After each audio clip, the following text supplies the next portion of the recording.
Hello po, Alapop, Bulacan. So, today, tuturuan namin kayo paano mag-book ng inyong mga ticket using Google Flights. Ang matututunan nyo ngayon is how to search yung pinaka-cheapest flight. So, ang unang gagawin natin, click natin ng Google Chrome. Pwede rin po ito sa cellphone, pwede rin sa laptop or sa desktop. So, sa search bar, lagay po natin Google Flights. So, makikita ang Google Flight. Find cheap flights worldwide. Yan. So, ito yung makita mo sa screen. Dapat alam mo lang kung saan bababa. So, merong mga terminologies. Halimbawa is Bangkok, Manila to Bangkok. May dalawa po siyang airport. So, Bernabumi at saka si doon, kung ano man po si DMK, basa dyan. So, para po sa Propac, Thailand, mas malapit po ang Suvarnabhumi Airport. So, Manila to Bangkok, make sure po yan kasi minsan nagkakamali dyan. Ang departure date po natin, for example, is ito. Pag kinlik niyo po yung date, makikita niyo na yung mga amounts. So, magkakaroon kayo ng idea, ay maganda pala mag-travel ng, ayan, yung mga green. April 22, 24, 25, nakita niyo mas lower yung price niya. Sa May, mas mura, 8890. June. Ang booking ko po, alimbawa, ay June 9 to 12. So, click na po yung arrival sa yung departure. Tapos, done. And then, search. Kung gusto nyo, ilang adults, ilang children, ilang infants, i-click nyo lang po itong plus or minus.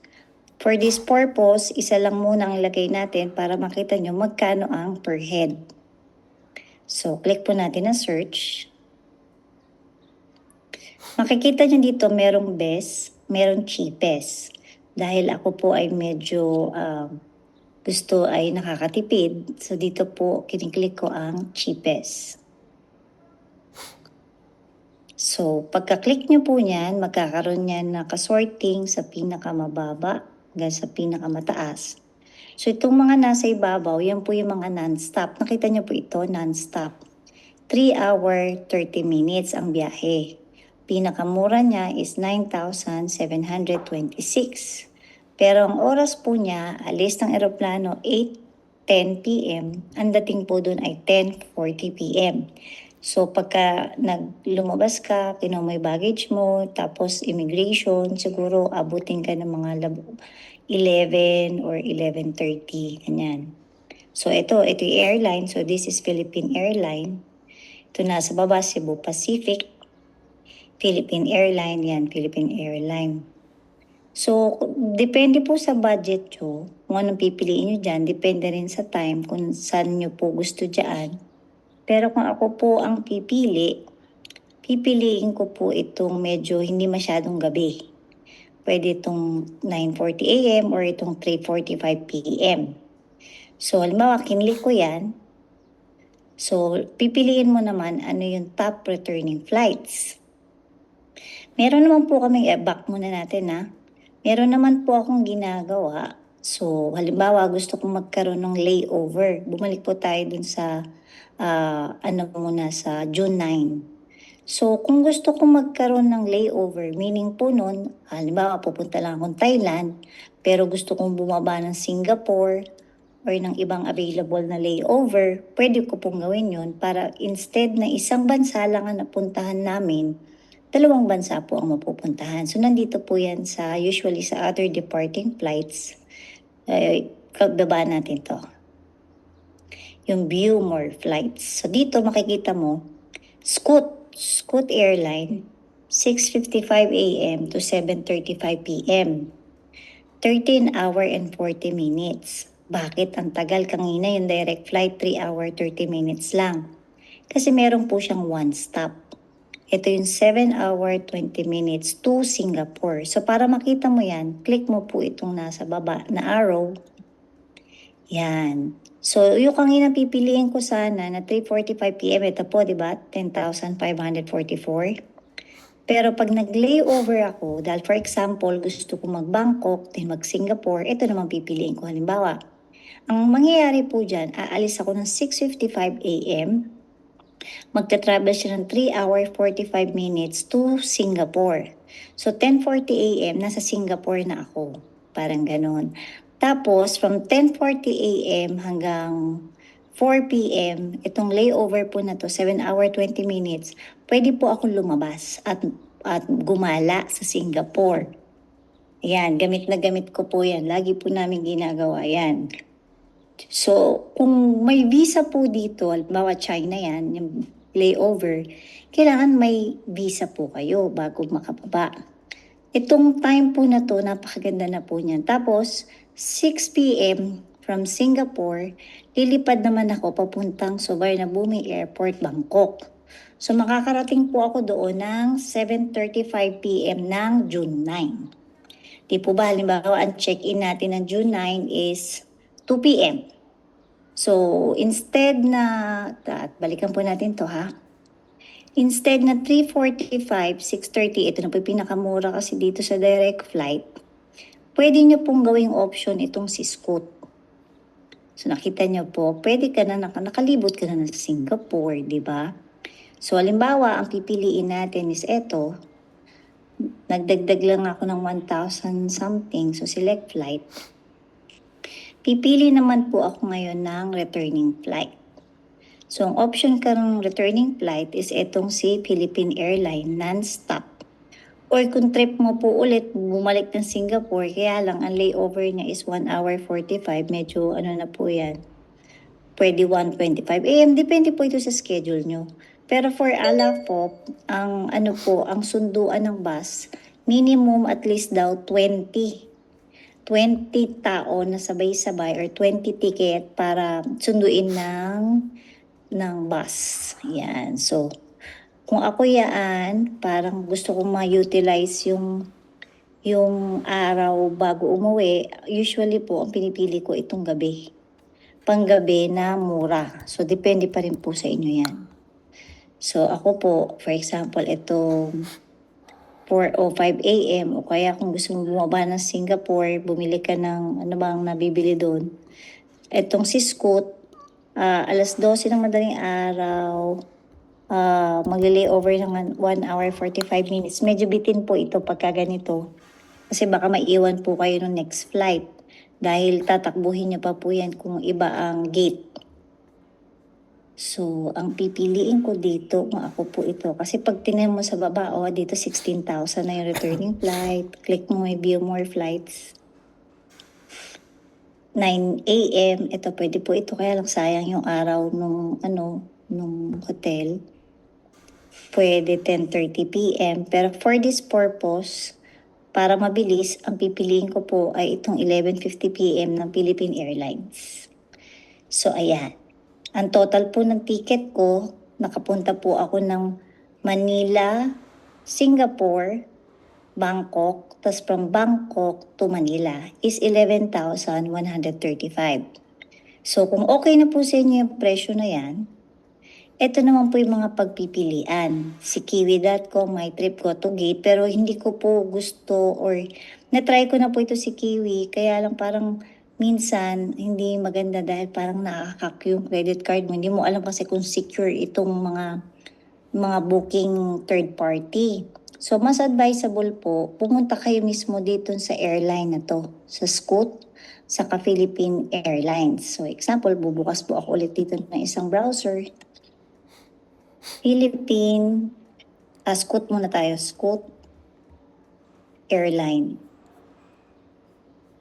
So, ito po yung para makita nyo kung ang tawag nito is correct. So, tignan nyo po ito yung HTTPS. Dito na tayo sa www.flyscoot.com.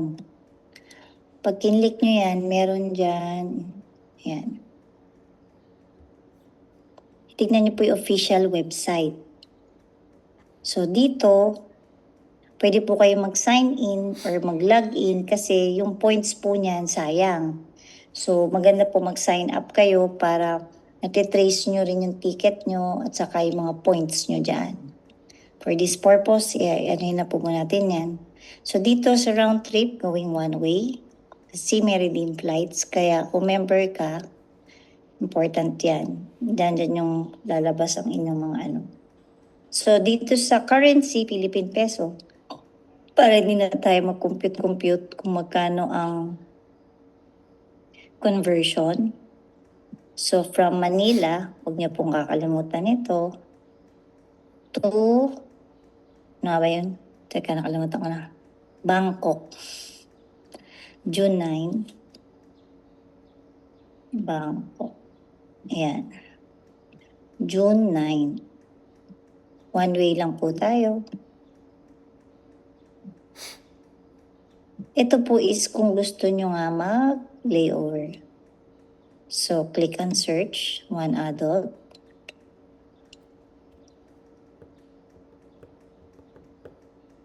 I'm not a robot. Click nyo lang po yan. Pwede rin po ito sa cellphone. Inuulit ko ha. Mas mabilis nga po gawin sa cellphone.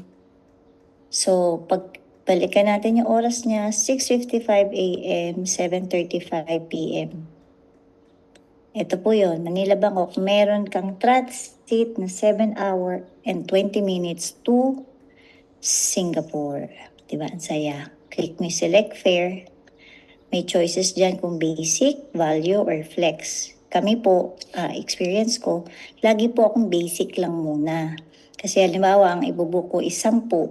Pag kinlik ko po itong value, lahat po ng 10 na yan ay may check-in baggage na 20 kilograms. Minsan, hindi naman po tigti 20 yun. So, ang ginagawa ko, basic lang po ang pinipili ko para walang extra charge. Tapos, kung mag-a-add baggage ako, after na yun. So, pagka mga kakuriputan, pwede niyo po akong tanungin dyan. Tapos, after nyan, gusto niya talaga ako mag-login. Add passenger detail. Login talaga to. Tapos mo muna.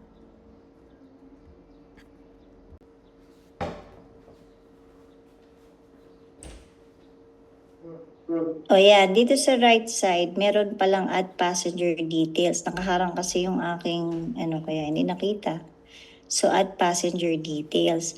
Dito po, ina-advise namin na hawak mo yung passport to make sure na lahat na nakasulat doon ay tama. Naka-base po dun sa passport nyo. Meron kasi ako naging problem dito before. Yung name, last name is may enye. So, sa ibang bansa, hindi po nila alam yung enye. Wala silang enye. Dahil iba-iba yung character nila. So, kung hawak niya po yung passport nyo, same information nandun, wala na po magiging issue sa immigration. So, ina-advise ko rin po na kayo talaga ang mag-book ng ticket nyo personally kasi pag namali yung pinabook nyo ng mga names and details, medyo mahihirapan po kayo. Minsan, dapat double, triple check. Dati nangyayari, Bangkok to Manila ginagawa.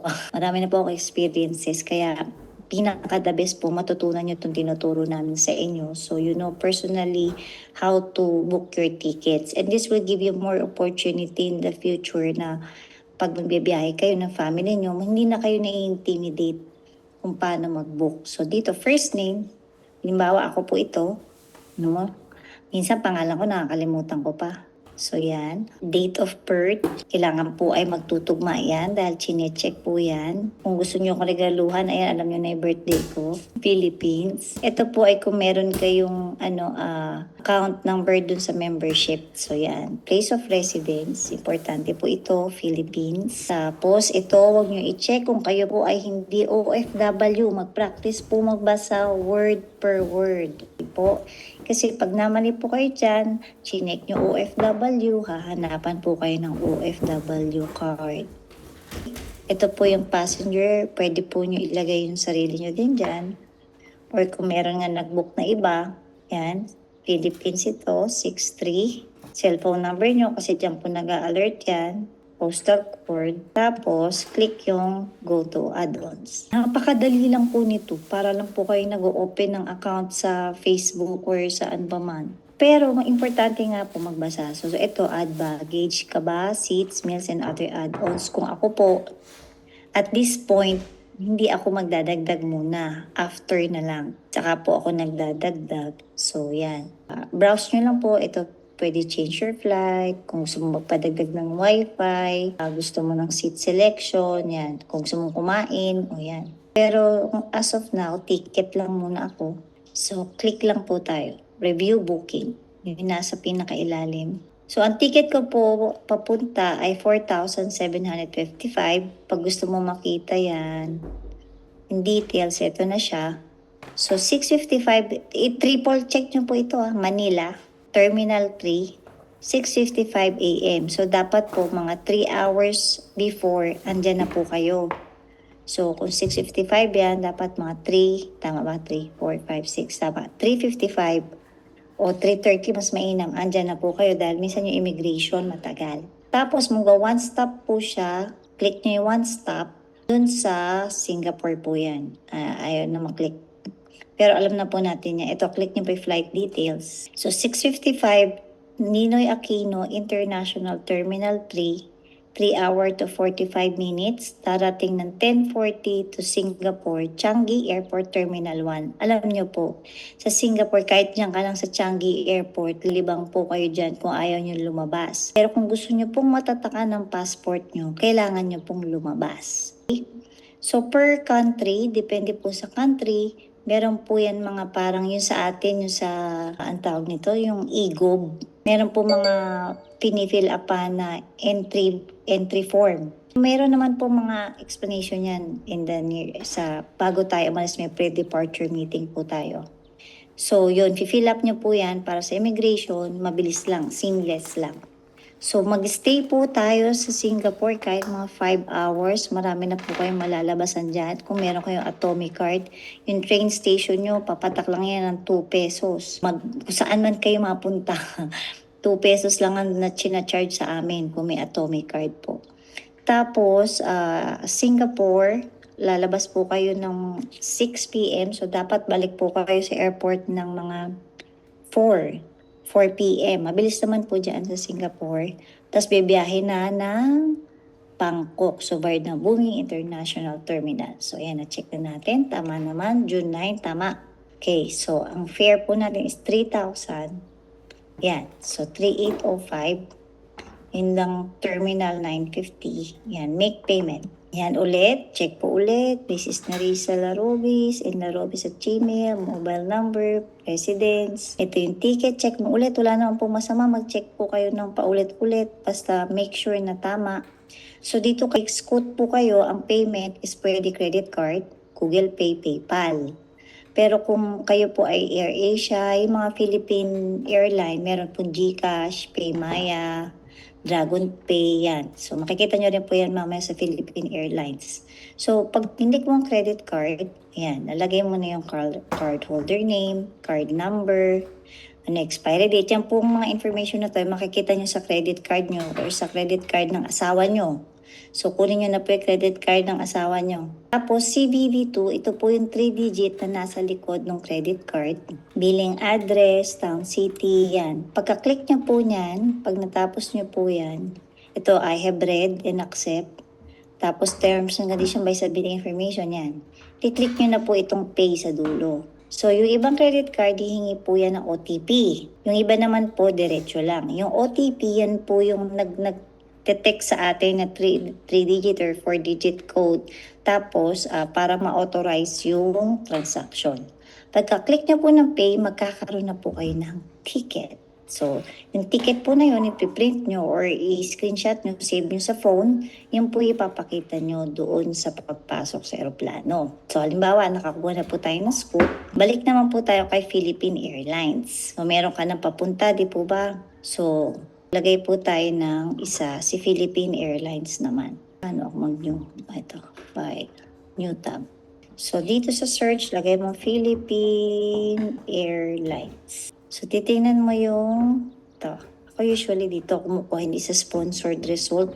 Kasi minsan maloko Dito ako sa... So, dito, mag-login, sign up po kayo ulit kung wala pa kayong mabuhay miles, number, kasi sayang po yung points. Many years ago, nagkaroon kami ng mga free bookings dahil sa points. So, para ma-trace nyo rin lagi kung mag-a-add kayo ng baggage, mabilis po ma-manage yung booking.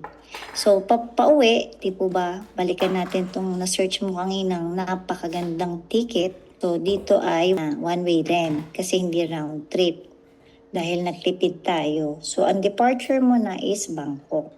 BKK ang shortcut ng airport niya. Siyempre, uwi ka na. Ang shortcut ni Manila sa Philippines. Philippines, marami na palang Philippines. May Cagayan de Oro, Calbayo. Ganapin niyo po si Manila o si Clark. Depende po kung saan niyo gusto. Tapos, ang departure date po natin ay June 12. Make sure po double check lagi para hindi po sayang ang pera. Tapos, one packs lang muna. Search flights. Accept additional cookies. Yan. Ito na. Pwede nyo pong ipiliin ang Philippine, alam bang Philippines dito? Wala siyang option, puro Thai baht lang siya. So, ang date natin ay 11:40 p.m. So, ito po yun, 383385. So, dito ako lagi sa check baggage. Pero dito, tinan mo, one seat left na lang. So, paunahan po talaga ang pagbubuk. Huwag po kayo magpatagal kasi baka po maubusan kayo ng So, ayan, keep economy super saver lang muna. Kasi kung gusto mo magdagdag, namili ka sa Thailand, saka ka na magdagdag. Teka. So, fill passenger details. Magkano yung 3385 Thai baht? Check po natin. Thai baht to PHP. Yan, ang isang Thai baht. Kano nga ulit? 3385, no? Tama ba ako? Parang natatandaan ko, 3385. Sige, dito na lang. 3385. So, 6279. Yung scoot natin ay 4755. So, 4755 plus 6279. Check lang po natin. 6279. So, ang total ticket nyo po ay 11,034. Kamukha po nung nandito. O medyo nabawasan pa, di ba? So, ganun po. So, same din nung kanina. Lagay mo yung personal information mo. Mrs. Tito Nerissa Darobis, female, date of birth 18 May 1981. Dito kung meron ka na mabuhay miles, lagay mo dito kasi may points ka dyan. Passport details, yan, Philippines. Ito po yung passport number nyo. So, dito po ilalagay yan. Huwag po kayo magkakamali. Expiry date, doon nyo rin po makikita sa passport nyo yan. Tapos, kung saan to in-issue, so Philippines din po yan. So, make sure ito pong mga information na lagay nyo ay importante. Ngayon, kung kailangan nyo po ng wheelchair, click nyo lang po ito sa Need Special Assistance. Kung hindi naman, diretso lang po, contact information and Larobis at gmail.com. Ulitin nyo lang po ulit, nlarobis at gmail.com. Phone type, personal, enter country code, Philippines, 915-286-0809. So yan, gusto mo daw ba marketing promotion, click mo lang kasi baka may mga seat sale, sayang din. Tapos kung gusto mo ma-remember information para hindi ka na magta-type ulit, mabilis pagka nag-rebook ka ulit, so continue. Yan, hindi siya tutuloy kasi hindi ko inilagay ibang information. Pero same lang din po siya nung kanina. Same lang din siya nung kanina, didiretso ka na sa credit card, tapos pwede PayPal, GCash, PayMaya. Yan. So, if may question po, pwede rin naman dito from Manila to Bangkok. Gawa po tayo ng isa na hindi nag-layover.